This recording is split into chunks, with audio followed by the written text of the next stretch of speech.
Hello बच्चों, let's read the question and the question says which of the following secondary metabolites are used as drugs. Option दिए हुए हैं इसमें A vinblastine and curcumin, D B anthocyanin, C gums and cellulose and D abrin and ricin. So let's find out the solution. इसमें इसका जो की concept है वो है सेकेंडरी मेटाबोलाइट्स एज ड्रग्स। अब हमारे यहाँ पे पहले हमें देखना है कि एक्चुअली सेकेंडरी मेटाबोलाइट क्या होता है। तो सेकेंडरी मेटाबोलाइट्स जो होते हैं वो एक ऐसे ऑर्गेनिक कंपाउंड्स होते हैं that do not utilise by the organism produced by itself. मतलब जो भी ऑर्गेनिज्म इन सेकेंडरी मेटाबोलाइट को प्रोड्यूस करता है वो उसे यूटिलाइज नहीं कर पाता। That produces it. जो उन्हें प्रोड्यूस कर रहा है वो ही उसको यूटिलाइज नहीं कर रहे, उन्हें हम सेकेंडरी मेटाबोलाइट्स कहते हैं।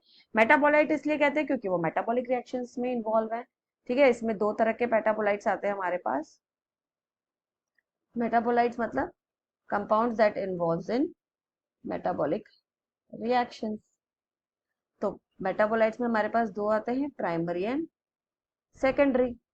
प्राइमरी मतलब जो ऑर्गेनिजम्स प्रोड्यूस कर रहे हैं इन मेटाबोलाइट्स को वो खुद भी उसे यूज कर रहे हैं, इसीलिए प्राइमरी है। लेकिन सेकेंडरी जो उसे यूज नहीं कर पा रहे लेकिन उन मेटाबोलाइट्स का, सेकेंडरी मेटाबोलाइट्स का यूज दूसरे लोग कर रहे हैं, दूसरे, that is use for human welfare. अब इसमें हमारे पास जो ऑप्शन है वो है A, that is vinblastine and curcumin.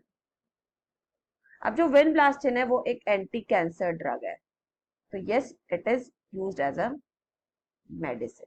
Cancer के खिलाफ हम इसे यूज करते हैं। और करक्यूमिन जो है it is a component of turmeric. तो टर्मरिक होता ही एंटीबायोटिक है, हल्दी है, तो obviously it is also used as drug. अब बी ऑप्शन जो है उसमें हमें दे रखा है see. B option is anthocyanin. तो जो एंथोसाइनिन है वो एक कलर्ड पिगमेंट है। colored pigment which found in plants, and it is used by the plants to attract insects for pollination। तो ये insects pollination process में काम आता है, तो that is why it is not used as a drug। C option में हमारे दे रखा है gums and cellulose। C gums and cellulose। तो ऑब्वियसली हमारा जो गम है वो स्टिकी सब्सटेंस में काम आता है कंज्यूमर्स के लिए, एंड सेलुलोज जो है वो स्ट्रक्चरल कंपोनेंट है, structural component of cell wall of plants. Plants का सेल वॉल है, तो ये भी ड्रग की तरह काम नहीं करेगा। डी ऑप्शन है हमारा एब्रिन एंड राइजिन।